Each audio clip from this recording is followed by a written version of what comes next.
अच्छा है, इसका मतलब क्या हुआ कि हम सारे लोगों के पास कुछ कुछ संसाधन है, और संसाधन को अर्जित करने की जो पूरी प्रक्रिया है, शिक्षा उसमें बहुत ही महत्वपूर्ण एक रोल प्ले करती है।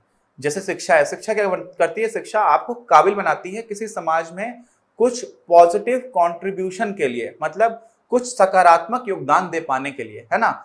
और इसी वजह से शिक्षा का महत्व है, इसीलिए हम लोग बोलते हैं पढ़ेगा इंडिया तो बढ़ेगा इंडिया, है ना। आप पढ़ेंगे तो आप उस लायक बन पाएंगे कि आप समाज में कुछ सकारात्मक योगदान दे रहे हो। अब सकारात्मक योगदान क्यों बोल रहा हूं?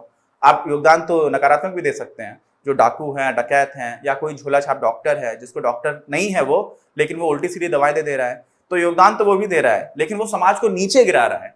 और समाज को ऊपर उठाने के लिए अगर आप कुछ काम करना चाहोगे तो आपके पास कुछ ऐसा स्किल होना चाहिए, कुछ ऐसा कौशल होना चाहिए कि आप अपने समाज में आसपास रहने वाले लोगों के जीवन को अच्छा बना पा रहे हो, है ना। तो इसलिए सकारात्मक योगदान की बात करेंगे, नकारात्मक योगदान की बात नहीं करेंगे। तो सकारात्मक योगदान देने के लिए हमारे पास क्या होना चाहिए? संसाधन। और संसाधन हम किसको बोल रहे हैं? यहाँ पर बार बार मैं संसाधन बोल रहा हूँ, इसको इंग्लिश में बोलते हैं रिसोर्सेस। रिसोर्सेस वो सारी चीजें हैं जिनको हम किसी भी तरह की वस्तु या सेवा को बनाने में प्रयोग करते हैं। अगर आपके पास वो संसाधन नहीं है तो आप वस्तु या सेवा नहीं बना सकते, ठीक है। और किसी भी इकोनॉमी में, किसी भी अर्थव्यवस्था में जितने अच्छे लोगों के पास स्किल्स होंगे, जितने ज्यादा कौशलपूर्ण लोग होंगे, उतना ही ज्यादा अच्छा वहां पर वस्तुओं का और सेवाओं का की अवेलेबिलिटी होगी, उनकी उपलब्धता उतनी अच्छी होगी। और इसी वजह से आमतौर पर, जैसे मान लीजिए आज की स्थिति में एक देश है अमेरिका और एक है पाकिस्तान, ठीक। तो अमेरिका में जो एक आम इंसान रह रहा है उसका जीवन आमतौर पर ज्यादा बेहतर चल रहा है अगर हम इकोनॉमिक टर्म्स में बात करें, ठीक है। क्यों? क्योंकि वहां पर जितने भी लोग हैं उनका कौशल आमतौर पर ज्यादा है, और बाकी संसाधन में कौशल ही नहीं आता है, जमीन भी आती है कि कितनी जमीन उपलब्ध है, उसके बाद से क्या आ जाते हैं? खनिज पदार्थ भी आते हैं। तो जब आप पूरे बड़े स्तर पर संसाधनों की बात करोगे तो ये सारी चीजें भी वहां पर आना स्टार्ट हो जाएंगी, ठीक है। अब क्या हुआ? मेरे पास कोई संसाधन है, लेकिन मेरे पास जो संसाधन है वो मेरी सभी आवश्यकताओं को पूरा करने के लिए पर्याप्त नहीं है। मैं एक अध्यापक हूं, मैं क्या कर सकता हूं? मैं पढ़ा सकता हूं, और इस पढ़ाने के बदले जैसे भी मैं पैसे कमा पा रहा हूं, ठीक, उन पैसों से मैं बहुत सारी ऐसी आवश्यकताएं पूरी करूंगा जो अन्यथा मुझे पूरी करना आता ही नहीं है। जैसे मान लीजिए एक छोटा सा उदाहरण देता हूं। आज एक माचिस की डिब्बी है, 1 रुपए की मिलती है। मैं माचिस की डिब्बी बनाने की मेरे पास काबिलियत है ही नहीं, और सोचिए मुझे 1 रुपए में मिल जाती है ना। आज मैं देखता हूँ गांव में भी लोग ट्यूशन पढ़ाते हैं, 200 रुपए या 300 रुपए प्रति माह ले लेते हैं उसके लिए। और वो अध्यापक भी अपना एक चीज दे रहा है जो उसके पास संसाधन है। उसके पास संसाधन क्या है? उसका कौशल है पढ़ाने का। और उस संसाधन के बदले वो 200 माचिस की डिब्बी खरीद सकता है, जो शायद वो बना ही ना पाए, कभी ना बना पाए।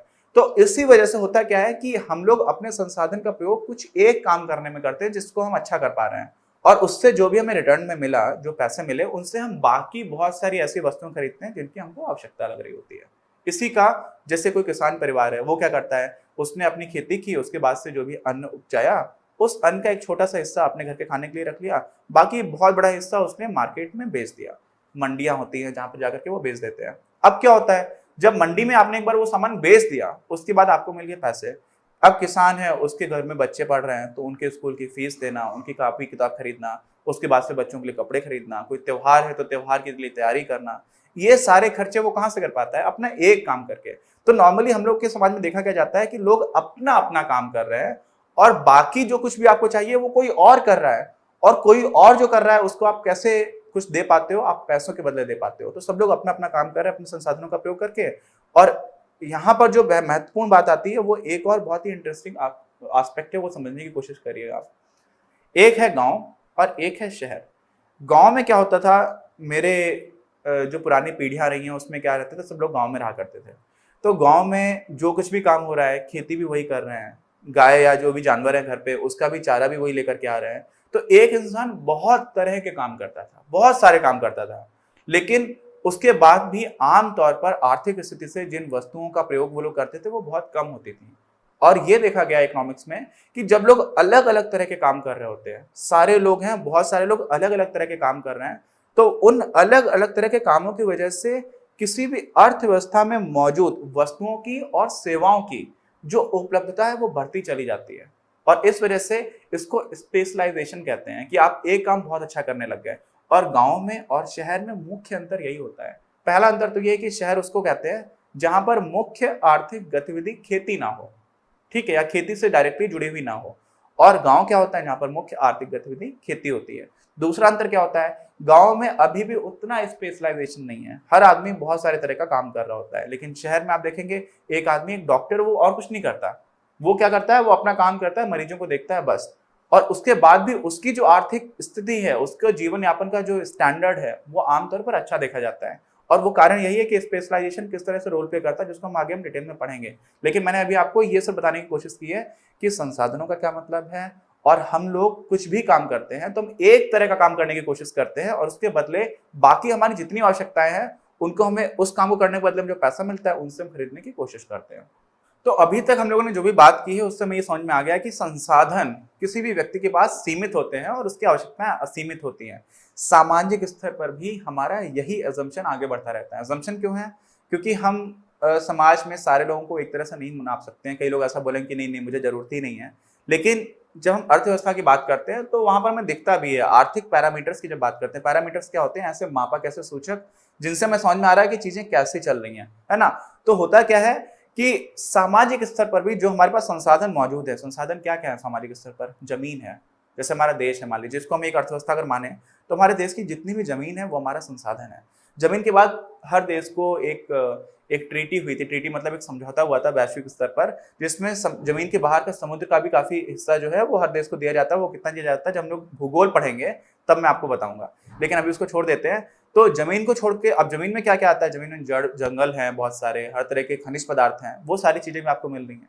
साथ में आज के समय पर मैंने आपको पहले भी बताया था, किसी भी देश का जो सबसे मजबूत, सबसे ताकतवर संसाधन है वो वहां के लोग हैं। और लोग अच्छा संसाधन कब होते हैं? जब लोग स्वस्थ हों। बीमार लोग हैं अगर किसी देश के, है ना, वो एक गाना चल रहा है, जिस देश का बचपन भूखा हो उस देश की जवानी क्या होगी। अगर भूखे बच्चे हैं, आज भी हमारे देश में एक होती है ग्लोबल हंगर इंडेक्स, जिसमें बहुत ही बुरी स्थिति है हमारे देश की। तो मैं बताने की कोशिश कर रहा हूँ कि अगर देश में लोग भूखे हैं, उनका शारीरिक विकास ठीक से नहीं हुआ, उनका मानसिक विकास ठीक से नहीं हुआ, अच्छी शिक्षा नहीं मिली, तो फिर लोगों का जो संसाधन है वो काफी कमजोर रह जाएगा। और जिन देश में लोगों को बहुत मजबूत किया जाता है, जहां पर स्वास्थ्य सेवाएं बहुत अच्छी हैं, लोगों को खाने पीने का सामान अच्छे से मिलता है और वहां पर शिक्षा भी अच्छी मिल रही है, वहां के लोग ताकतवर होते हैं। और आज के समय में जो मानव संसाधन है वो किसी भी देश का सबसे मजबूत संसाधन माना जाता है। समझ है ना? तो इतना महत्व है। अब ये सारे क्या है, सामाजिक रूप से जब आप देखेंगे तो संसाधन है, लेकिन समाज की आवश्यकताएं फिर से अनगिनत हैं। तो यहाँ पर भी समाज की आवश्यकताएं सारी की सारी पूरी नहीं होंगी। समझ है ना आप? पूरा क्या होगा, यहाँ पर भी संसाधन कम है, आवश्यकताएं बहुत सारी है। तो अब जो सबसे बड़ा प्रश्न आता है वो ये आता है कि समाज कौन कौन सी आवश्यकताएं पूरी करे। अगर आपको ये वीडियो पसंद आया तो प्लीज इसे अपने दोस्तों के साथ शेयर करें, लाइक करें, आपके अपने चैनल अपनी क्लास को सब्सक्राइब करें और बेल आइकन को प्रेस करना ना भूलें। Thank you very much, have a nice day.